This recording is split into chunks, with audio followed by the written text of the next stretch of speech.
अतरंगी रे मूवी की स्टार्टिंग में हमें रिंकू नाम की एक लड़की दिखाई देती है जो अपने परिवार वालों से छुप करके भागने का प्रयास करती है और वो रेलवे स्टेशन के पास पहुंचती है जहां पर हमें दो नए कैरेक्टर, एक साइकेट्रिस्ट दोस्त और उसका दोस्त विशु दिखाई देता है जो ट्रेन से उतरते रहते हैं।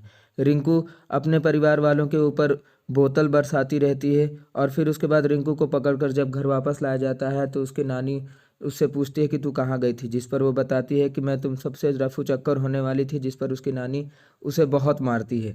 और फिर उसके नानी अपने एक व्यक्ति से कहती है कि मुझे जितना जल्दी हो सके इसकी शादी करानी है, तुझे अगर ज़रूरत पड़े तो किसी को तू उठा भी ले और इसकी ज़बरदस्ती शादी करा। और वो आदमी बिहार का नहीं होना चाहिए, किसी दूसरे स्टेट का होना चाहिए। जिसके बाद हमें पता चलता है कि ये जो विशु था ये मद्रास का था और इसकी भी शादी होने वाली थी अपनी डीन की बेटी से जिसका नाम मैंडी था। वो उसे लव मैरिज करने वाला था और कुछ दिन बाद उसकी इंगेजमेंट थी। इसके बाद नेक्स्ट सीन शिफ्ट होता है रिंकू के तरफ, जहाँ पर रिंकू को जब पता चलता है कि उसकी शादी होने वाली है तो वो सभी को धमकाती है कि अगर मेरी शादी हुई तो मैं उस लड़के को भी मार दूंगी और तुम सबकी भी जान ले लूँगी। जिसके बाद हम देखते हैं कि जो रिंकू की नानी है वो उसी लड़के विशु को उठवा लेती है और उसे लाफिंग गैस सुंघा देती है, जिसके बाद वो हंसता रहता है और साथ ही जो रिंकू है उसे भी बेहोशी की दवा मिला करके दे देती है जिससे वो भी बेहोशी की हालत में रहते हैं। उन दोनों की आपस में शादी हो जाती है जिसके बाद ट्रेन में उन दोनों को बैठा करके वापस छोड़ दिया जाता है। ट्रेन में रिंकू जब देखती है कि विशु हंस रहा है तो रिंकू बहुत नाराज़ हो जाती है कि मेरी इसे एक तो शादी हो गई, मैं भाग नहीं पा रही हूँ और ये हंस रहा है। जिस पर वो उससे पूछती है कि तेरे अभी तक असर क्यों हुआ है और तू बार बार हंस मत। जिस पर जो विशु रहता है वो उसके ऊपर नाराज हो जाता है और कहता है कि मैं तुझसे शादी नहीं करना चाहता था, कुछ दिन बाद मेरी इंगेजमेंट थी मेरी डीन की बेटी के साथ और उसे पता चलेगा तो वो मुझे जान से मार देगी। जिसके बाद वो दोनों मिल करके प्लान बनाते हैं कि हम लोग दिल्ली में जाएंगे, फिर उसके बाद अपने अपने अलग अलग रास्ते पहुंच जाएंगे। फिर जो रिंकू रहती है वो उसे बताती है कि मेरा एक बॉयफ्रेंड है जिसका नाम शहजाद अली खान है और मैं उससे प्यार करती हूँ। और फिर उसके बाद वो दोनों दिल्ली के लिए रवाना होते हैं जहाँ पर दिल्ली शहर में वो अपने क्वार्टर में उसे ले जाता है विशु और वो कहता है कि तू अपने कमरे में जा और वहाँ तू इंतज़ार कर, मैं अपने एक दोस्त से मिल कर के आता हूँ। जिसके बाद वो अपने दोस्त को बहुत मारता पीटता है कि तुमने मुझे ढूंढने का प्रयास क्यों नहीं किया, तेरे ही वजह से मेरी शादी हो गई। जिसके बाद उसका दोस्त कहता है कि कोई बात नहीं, वो लड़की तुझसे प्यार नहीं करती और तू उससे प्यार नहीं करता, हम लोग बातें बना देंगे और कह देंगे मैंडी से कि तेरी कोई शादी वादी नहीं हुई है, बल्कि उससे जाके तू शादी कर ले, किसी को कुछ नहीं पता चलेगा। लेकिन विशु इस सब चीज़ों को विश्वास नहीं करता था। विशु कहता है कि मैं मैंडी से झूठ नहीं बोलना चाहता, लेकिन उसका दोस्त उसे ऐसा करने पे मना लेता है। जिस पर विशु आकर के ये सारी बातें रिंकू को बताता है कि कल मैं इंगेजमेंट करने जा रहा हूँ और अगर तुम्हें मेरे साथ चलना है तो चेन्नई तो तुम भी चलो। जिस पर रिंकू कहती है कि तुम क्या चाहते हो, मैं चलूँ कि ना चलूँ। जिस पर वो कहता है कि मैं चाहता हूँ कि तुम मेरे साथ चलो। अब अगला दिन होता है वही शादी का, जहाँ पर इंगेजमेंट के दिन विशु पहुंच जाता है मैंडी के पास। वो बार बार अपने दोस्त से कहता है कि मुझे रिंकू के बारे में मैंडी को सब कुछ सच सच बताने दो, लेकिन उसका दोस्त ऐसा करने से उसे मना कर देता है। जिसके बाद मैंडी की एक सहेली उसे ले आकर के विशु और रिंकू की शादी का वीडियो दिखा देती है। जिसके बाद वहाँ काफ़ी बवाल हो जाता है और मैंडी उसे काफ़ी धमकाने लगती है, जिस पर विशु उसे समझाने की कोशिश करता है लेकिन बात नहीं बनती।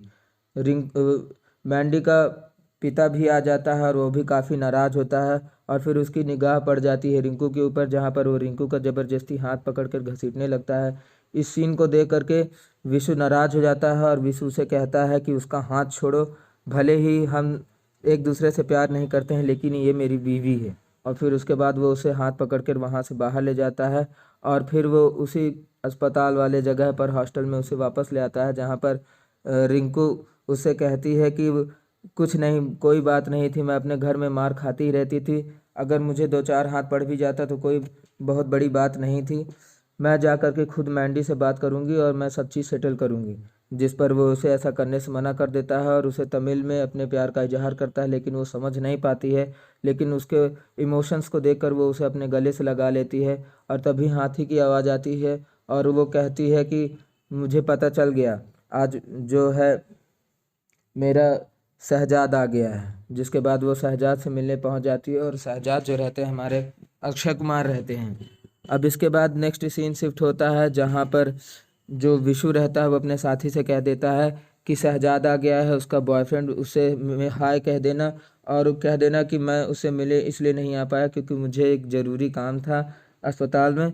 और वो उसके पास चला जाता है जहाँ पर कैंटीन में जब उसका साथी उसे मिलने पहुँचता है रिंकू और उसके बॉयफ्रेंड से, तो उसका साथी तेज़ी से दौड़ करके उसके पास आने लगता है जहाँ पर वो सारी घटना जा कर के विशु को बताता है कि वो जो रिंकू है उसे मेंटल इलनेस है, वो जिसे देख रहे हैं वो वास्तव में है ही नहीं, उसका कोई बॉयफ्रेंड नहीं है बल्कि उसके दिमाग में एक भ्रम पला हुआ है, बल्कि वो एक इंसान को इमेजिन कर रही है जो कि अस्तित्व में नहीं है।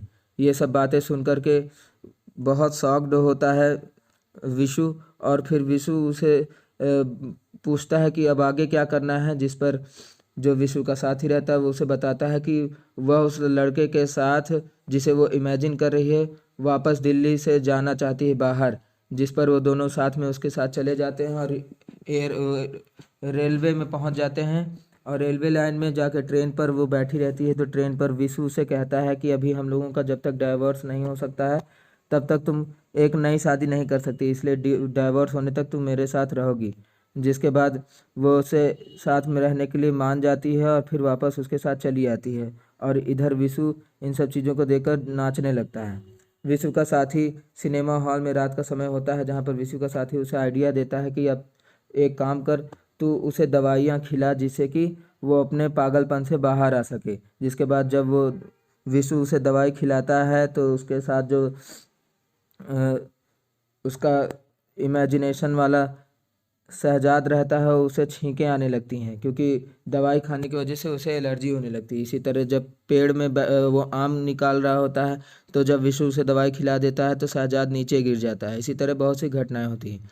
अब रात का समय आता है जहाँ पर विशु थोड़ा सा ड्रिंक कर लेता है। इसके बाद वो दोनों के बीच में डांस होने लगता है और डांस ही डांस में जो रिंकू रहती है वो विशु को किस कर लेती है, जिस पर शहजाद नाराज हो जाता है। शहजाद कहता है कि मैं यहाँ से कूद के आत्महत्या कर लूँगा क्योंकि तुमने उसे किस किया है। जिसके बाद वो उसे कहती है कि मैं इसे दोस्त की तरह समझ के किस गई।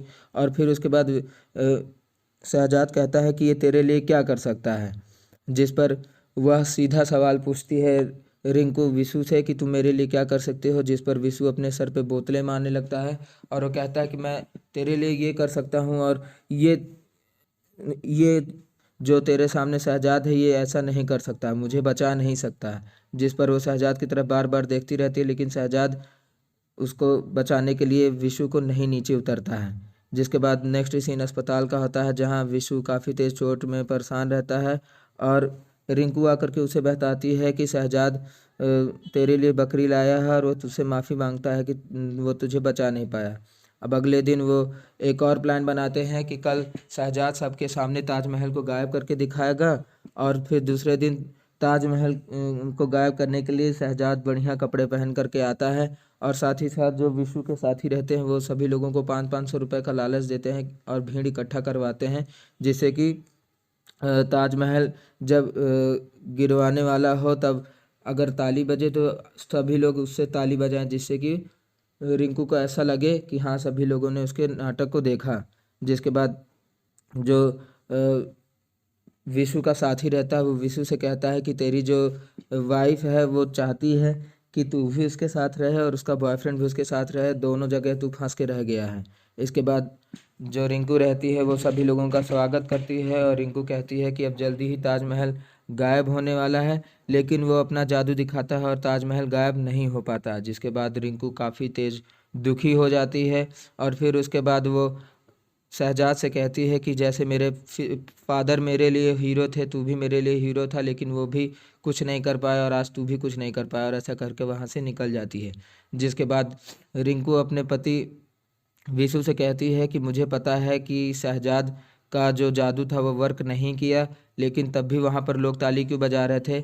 जिस पर विशु कहता है कि मैंने उन्हें 500-500 रुपये दिए थे क्योंकि तुम मेरी बीवी हो और तुम अगर खुशी रहोगी और तुम अगर ताली बजाओगी तो मैं भी ताली बजाऊंगा और लोग भी ताली बजाएंगे क्योंकि तुम मेरी वाइफ हो। और जब ये सब कहता है तो रिंकू इमोशनल हो जाती है और उसे अपने गले से लगा लेती है। तभी वहाँ पर तेजी तेजी आवाज़ आती है शहजाद की। जहाँ पर वो शहजाद के पास पहुँचती है तो शहजाद कहता है कि मैं तेरा हीरो रहूँगा हमेशा के लिए, लेकिन मुझे मेरा जादू कभी अधूरा था ही नहीं, बल्कि तू उस लड़के से प्यार करने लगी है और इसी वजह से तुझे मेरा जादू दिखाई नहीं दिया। और फिर उसके बाद वो चुटकी बजाता है और सारे तेज़ी से आंधी आने लगती है और फिर उसके बाद वो कहता है कि मेरी कोई ज़रूरत नहीं यहाँ पर, और फिर वो अपनी नस काट लेता है, जिसके बाद वो मरने लगता है।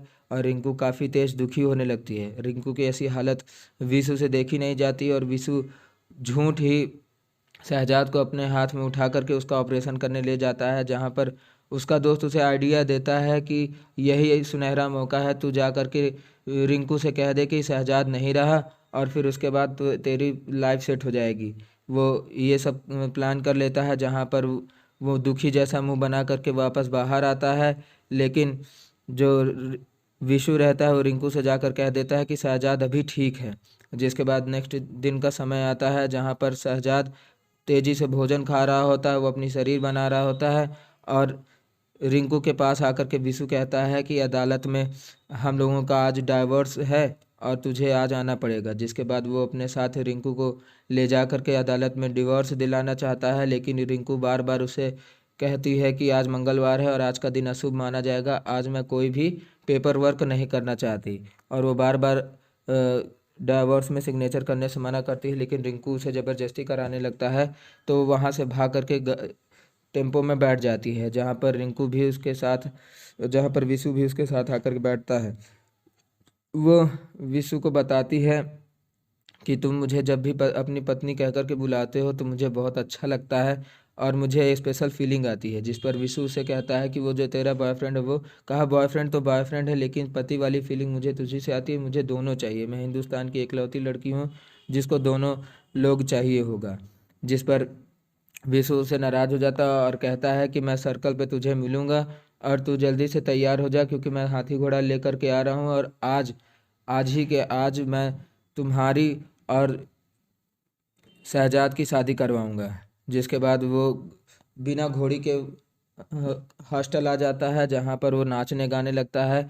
तो रिंकू से देख करके कहती है कि तेरे पास तो कोई घोड़ी नहीं है, तो कहाँ से तू शहजाद को बुलाएगा। तो वो शहजाद के बारे में पूछता है कि शहजाद आखिर है कहाँ। जिस पर रिंकू उसे बताती है कि शहजाद जापान गया है जादू करने। जहाँ पर वो कहता है कि ठीक है, अगर तुझे जापान जाना है तो तू उसके साथ जापान जा कर के रहेगी। और फिर वह उसको ले जाता है रेलवे लाइन पे, जहाँ पर वो कहता है कि ठीक है, 9 नंबर प्लेटफॉर्म में टेबल नंबर 2 पर शहजाद तेरा इंतज़ार कर रहा होगा, जाकर तू उससे बात कर और फिर उसके बाद मुझे बता कि तुझे साथ में उसके जाना है तो तू जापान चली जा। और अगर तुझे वापस आना है अपने पति के पास तो इस बार तू असल में अपने पति के पास आएगी और उसके बारे में सब कुछ भूल जाएगी। जिसके बाद वो अपने दोस्त से कहता है कि मिठाई और बढ़िया कपड़ों का इंतज़ाम करो, क्योंकि अब मेरी असली पत्नी वापस आने वाली है। जिसके बाद जो रिंकू रहती है वो रेलवे स्टेशन के 9 नंबर प्लेटफॉर्म के 2 नंबर टेबल पर पहुंचती है, जहां पर वो देखती है कि शहजाद एक छोटी सी लड़की को लेकर के बैठा हुआ है। शहजाद उसे कहता है कि ये छोटी सी लड़की कोई और नहीं बल्कि तू है। तू ही जब छोटी थी तो मैं तुझे ऐसे ही खिलाया करता था और बेटा मेरे पास तुझे टॉफ़ी देने के अलावा और कुछ भी नहीं था। मैं तुझे केवल प्यार दे सकता था और टॉफ़ी दे सकता था, उसके अलावा कुछ नहीं दे सकता था। दरअसल जो शहजाद रहता है वो रिंकू का पिता रहता है। रिंकू का पिता और उसकी माँ जो थी, उन दोनों की शादी हो गई थी, लेकिन वो दोनों अलग अलग कास्ट के होने की वजह से उसका जो बिहारी माँ बाप थे, यानी रिंकू की नानी, उसको जलवा देती है और वो एक जादूगर रहता है। जहाँ पर उसके शरीर में जब आग लगने लगती है तो सब लोग सोचते हैं कि वो उसके जादू का हिस्सा है, लेकिन उसके ऊपर असली आग थी, जिसको कवर करने के लिए उसकी पत्नी और रिंकू की माँ जो थी वो भी आ जाती है और दोनों उस आग में झुलस के मर जाते हैं। और वो सारी घटना फिर से रिंकू के दिमाग में आने लगती है और रिंकू इस सब चीज़ों को सोच करके बहुत रोने लगती है। और इसके बाद फिर रिंकू वापस अपने पति जो कि विशु है इसके पास वापस चली आती है और वो विशु को अपने गले से लगाती है और इसी तरह इस मूवी का अंत होता है। तो इसी तरह और भी मूवीज़ का एक्सप्लेनेशन सुनने के लिए हमारे चैनल से जुड़े रहें। तब तक के लिए जय हिंद।